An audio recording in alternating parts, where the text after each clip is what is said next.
Ici, dans ce podcast, un espace, un endroit et un temps que j'ai construit pour toi et pour t'aider à être bien dans ta vie, vraiment bien. Je suis Sophie, docteure en psychologie, experte en santé mentale et émotionnelle. Bienvenue à toi dans ce nouvel épisode. Aujourd'hui, je te propose qu'on discute en chemin, sur la route, comme une rencontre qu'on fait dans le train, dans les transports, dans l'avion, avec un inconnu ou une inconnue, avec qui on refait un peu le monde, avec qui on va parler un peu de tout et de rien.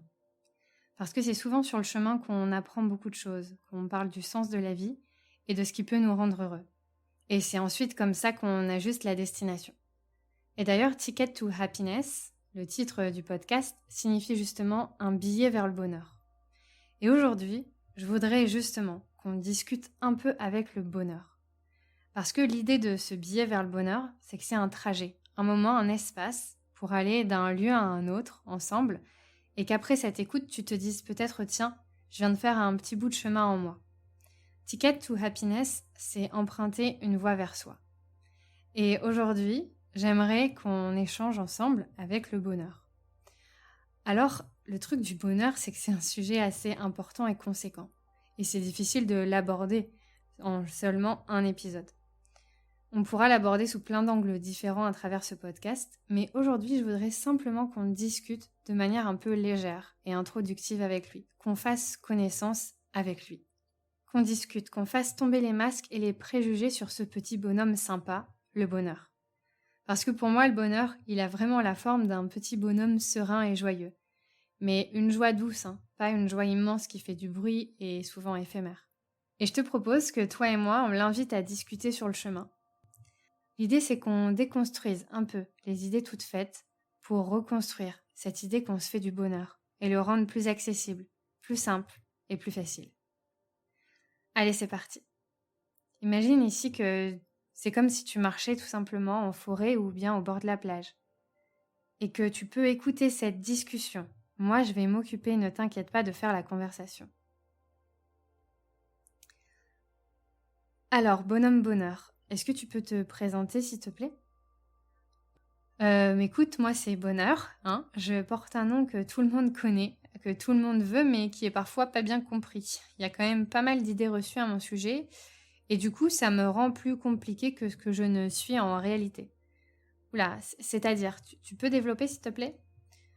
Quand tu t'appelles Bonheur, il y a beaucoup de personnes qui pensent que t'es pas hyper abordable, qui pensent que t'es compliqué, difficilement accessible, alors qu'en réalité, je suis juste quelqu'un avec qui on peut facilement partir en balade, comme on fait là, toi et moi.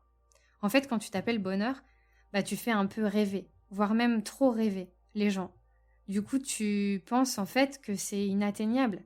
En fait, les personnes, elles m'idéalisent, elles me rendent un peu trop compliquée, tu vois. Et c'est aussi sociétal, c'est pas de leur faute, et je culpabilise pas non plus. C'est juste qu'on a une tendance au toujours plus, à la performance, au succès. Et tout ça, ça a tendance à nous vendre du rêve. Sauf que moi, je suis beaucoup plus simple que ça. Je fais rêver, c'est certain, mais je fais un rêve accessible et plus facile que ce qu'on s'imagine. Attends, tu peux m'en dire plus là ? J'arrive pas trop à te suivre. Concrètement, tu es qui ? On me voit comme un truc qui brille fort, qui scintille de mille feux. Comme un énorme soleil, tu vois. On me miroite en fait un peu, comme quelqu'un qui aurait été touché par la chance ou par la grâce. Mais non, en fait la chance, je lui ai simplement fait de la place. Et je lui ai fait de la place en agissant. Je suis simplement quelqu'un qui agit en fonction de son bien-être. Et je suis quelqu'un de simple, en fait, mais d'engagé et à la recherche de sens et de joie. Je suis aussi sincère avec moi-même, reconnaissant. Je m'accepte, je suis enthousiaste, je suis quelqu'un qui aime la vie, qui la célèbre aussi. J'accueille tout ce qui arrive. J'accepte vraiment, et j'apprécie l'instant pleinement. Mais ce qui fait aussi de moi que je suis heureux, que je suis comme ça, comme je te le dis, c'est que j'agis pour préserver mon bien-être et en fonction de ce que je souhaite pour l'avenir. En fait, Bonheur, tu es donc accessible, si je comprends. Oui. Alors, comment ça se fait que beaucoup de personnes te cherchent ? Parce qu'il y a des personnes qui me confondent, en fait, qui me confondent et qui se trompent avec certains de mes potes, qui me ressemblent beaucoup d'ailleurs. Avec notamment le bonhomme succès ou encore Madame la réussite. Ils sont sympas, on en a besoin aussi. Mais avec eux, moi je collabore, parce qu'ils ne pourraient pas être heureux sans moi. Ils ont besoin de moi. Puis il y a aussi plein de personnes qui pensent qu'on peut m'acheter. Mais non, ça c'est une croyance illusoire, c'est une croyance limitante. Alors oui, c'est certain que l'argent va faciliter plein de choses dans la vie. Mais moi, on m'entretient pas avec des sous. Moi, on m'entretient avec des ingrédients qui ne coûtent rien. L'amour, l'amitié, le respect, l'émerveillement, la gratitude, l'espoir, la sincérité, la joie, la confiance, l'entraide, le soutien, le don, le lâcher-prise, l'encouragement. Bref, tous ces ingrédients, c'est ça qui me permet de me développer et de grandir au quotidien. Ça paraît si évident, bonheur. Alors pourquoi tant de personnes te cherchent et ne te trouvent pas? Bah, c'est assez simple. Je pense qu'il y a plein de personnes qui me cherchent, mais qu'ils ne me voient pas. Ils passent à côté de moi, alors que je suis juste là. Ils cherchent à l'extérieur, dans le matériel, ils cherchent dans l'autre, dans parfois aussi le superficiel. Mais je leur en veux pas du tout, hein. Ils ont le droit d'oublier que je suis simple, que je suis là dans la simplicité qui les entoure. Il y a des personnes qui pensent juste aussi pas à me faire un peu de place dans leur vie, qui s'accrochent à des trucs, tu vois, hein, à de la souffrance. Et moi, des fois, je suis juste là pour leur rappeler que c'est possible d'être heureux. Il suffit simplement de faire un pas vers soi. Et pour ça, j'essaie d'agiter fort les bras pour leur dire « Arrête de courir, calme-toi, je suis juste là à côté de toi, en toi. » Et cherche pas à l'extérieur. Apaise juste la relation que tu entretiens avec toi et tu verras, ça ira. On fera équipe, toi et moi. Ah, je vois bien ça. Je connais ça, bonheur. C'est ce que moi j'appelle le bien-être émotionnel, c'est-à-dire la relation qu'on entretient avec soi et qui est à la base de notre sentiment de bonheur. Oui, voilà, le bien-être émotionnel, tu vois, ça c'est un de mes traits de caractère hyper importants. En fait, pour pouvoir devenir bonhomme bonheur, j'ai compris que si je me parlais mal, si je me critiquais tout le temps, si je faisais pas équipe avec moi ou avec ceux qui m'entouraient, si je me soutenais pas, quoi, hein, et puis si j'arrêtais de m'émerveiller, si je projetais constamment de la lourdeur et du désespoir sur l'avenir, bah je me transformerais en bonhomme malheur, si on peut dire. Même si évidemment il y a des nuances entre deux. Mais du coup, je reste connectée à ce trait de caractère qui me compose, le bien-être émotionnel, pour continuer mon bonhomme de chemin. Et attention, hein, Sophie, ça c'est même quand j'ai des coups de moins bien.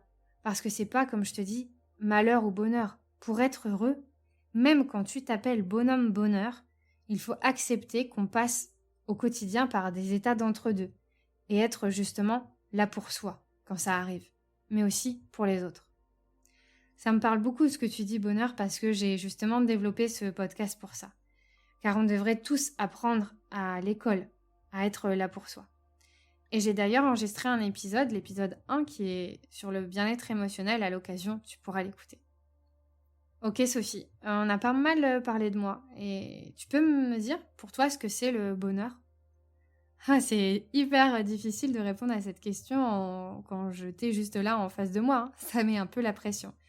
Mais tu sais quoi? Je vais être franche et sincère avec toi. C'est exactement ce que tu as décrit. Comme beaucoup d'entre nous, je voyais un peu le bonheur comme ce fameux truc qui brille, qui scintille. Et puis alors merci les Disney, hein, les histoires de princesses, les contes de fées, les paillettes et tout ça, car mon cerveau avait enregistré toutes ces images depuis le plus jeune âge. Mais c'est aussi chouette, hein. On a besoin de rêver quand on est enfant, c'est important pour notre imagination. Mais le truc, c'est qu'en grandissant, j'avais fait un peu du bonheur un mythe. J'avais idéalisé, hein, qui tu étais. Et en fait, quand je t'ai rencontré, j'ai compris que t'étais bien plus simple, bien plus près. Le seul truc que j'ai retenu avec les histoires de Disney et tous ces contes, c'est que même quand il arrive des trucs moins chouettes, un peu malheureux ou stressants, au cours de notre vie, il y a toujours une autre facette, des trucs cool, agréables et confortables sur lesquels on peut toujours s'appuyer. Et qui fait que on peut être résilient, reconnaissant et garder espoir. Tu peux continuer à développer, j'aimerais bien en savoir un peu plus sur moi, sur ta conception de qui je suis. Je pensais que t'étais une joie immense, tu vois, tout le temps, tous les jours. Mais non, en faisant ta connaissance, j'ai appris que le bonheur, c'était pas un grand et large sourire permanent, parce que l'hyperpositivité sous toutes ses formes, hein, qu'on affiche tout le temps, elle est toxique. Car souvent on se ment à soi-même. Et le mensonge, ça met de la distance dans notre relation à nous-mêmes. Ça crée un malaise. Et c'est pas comme ça qu'on cultive le bonheur et ce fameux trait de caractère que tu as dit, le bien-être émotionnel. J'ai appris les nuances, j'ai appris que la joie pouvait être en arrière-plan, éveillée, toute douce, sur nous au quotidien, sans être intense, sans faire de bruit. J'ai appris que le pardon avait un pouvoir extraordinaire de cicatrisation sur nos émotions. J'ai appris qu'en apprenant à pardonner plus souvent, on accédait plus facilement à cette discussion avec le bonheur, à toi. Et surtout, je suis sortie de cette dualité. Tu vois, entre bonheur, malheur, bon, mauvais, positif, négatif, noir ou blanc, tout ça. Parce que ces représentations mentales un peu maladroites, ça nous met dans des cases. Car si on n'est pas dans l'un, ça signifie qu'on est dans l'autre. En réalité, il y a plein de nuances en nous, comme un arc-en-ciel. Et tu vois, bonheur, je te rejoins aussi sur un point. Pour être sincère avec toi, c'est que je t'ai beaucoup cherché, et peut-être parfois pas au bon endroit, en fait. Peut-être que même des fois, je t'ai pas vu. Et pourtant, je t'avais étudié, analysé sous toutes tes formes, dans mes recherches scientifiques, etc. Et puis, en fait, un jour, tu m'es tombé dessus, comme ça, au moment où je m'y attendais pas. C'est venu un peu me réveiller, me secouer, notamment en voyage, au Cambodge par exemple, mais aussi au Népal. Et tout ça, on aura l'occasion d'en reparler. Mais ces différents voyages, quand je pensais, tu vois, que ça allait être l'extérieur qui allait peut-être m'offrir le bonheur, et ben en fait, ces voyages, ils m'ont appris une chose, que la clé, c'était moi. Et notamment au Cambodge, le Cambodge m'a appris, il m'a rappelé de rester engagée avec moi-même sur des projets qui étaient les miens, sur des choses qui avaient pleinement du sens. Et c'est aussi pour ça que j'ai créé ce podcast. Enfin, tout ça, ça serait long à raconter, mais on aura l'occasion d'en reparler. En tout cas, bonheur, pour terminer, sur ce que je peux te dire, c'est que ma gratitude, cet ingrédient dont tu parlais, elle est infinie pour ce qu'il s'est passé durant mes voyages, dans les rencontres, dans les apprentissages, dans les découvertes que j'ai faites. Mais surtout, je l'ai aussi pour moi. Et je continue de faire de cette gratitude une habitude quotidienne. Et surtout, bonheur, comme toi, je continue mon bonhomme de chemin. Car pour que cet état soit durable, il est important d'y veiller, de l'entretenir et d'en prendre soin au quotidien. Et je me suis pas arrêtée, je continue de marcher sur ce petit chemin. Et parfois, il y a des obstacles, des trucs moins chouettes, des matins moins bien, comme tout le monde, des mauvaises herbes, mais j'apprends à les désherber et à faire pousser des plantes un peu plus lumineuses. Voilà bonheur. Et d'ailleurs, on sait tous les deux que pour être heureux, il est important d'être actif. Ah oui, ça c'est sûr. D'ailleurs, certaines études qui m'ont étudiée, Sophie, montrent que 50% de ma capacité à être heureux, en fait, elle vient de mes gènes. Mais du coup, j'ai une bonne nouvelle pour toi et pour tous ceux qui nous écoutent. Ça signifie qu'il me reste 50% pour développer ma capacité d'action en direction de cet état de bonheur et d'y veiller. Ça veut dire que j'ai 50% en moi pour aider mon cerveau à se rééduquer au bonheur. Donc, c'est quand même chouette. Bah ça c'est sûr, bonheur, c'est avant tout un état d'esprit, une disposition qu'on a tous et à laquelle on peut s'entraîner. D'ailleurs, je voulais te remercier d'être entré dans ma vie et d'être d'accord pour que toi et moi on redistribue ensemble ici des mots, des outils, des anecdotes pour les autres. Ça me rend heureuse et ça donne du sens et des clés aussi à tous ceux qui nous écoutent. Alors bonheur, avant qu'on se quitte sur ce chemin, est-ce que tu as un message à faire passer à ceux qui sont là ? Je leur dirais, sois là pour toi, écoute-toi, apprends à être ton ami et pas ton ennemi, cultive la joie, émerveille-toi, sois reconnaissant, crée les circonstances favorables à ton bien-être et ne subis pas tes émotions, sois là pour elles. Et surtout, n'oublie pas de partager et de redistribuer un peu autour de toi. Merci bonheur pour cette balade, c'était bien chouette. Je pense que toi et moi, on aura l'occasion de se recroiser et de rediscuter, peut-être aussi sous d'autres formats. À bientôt!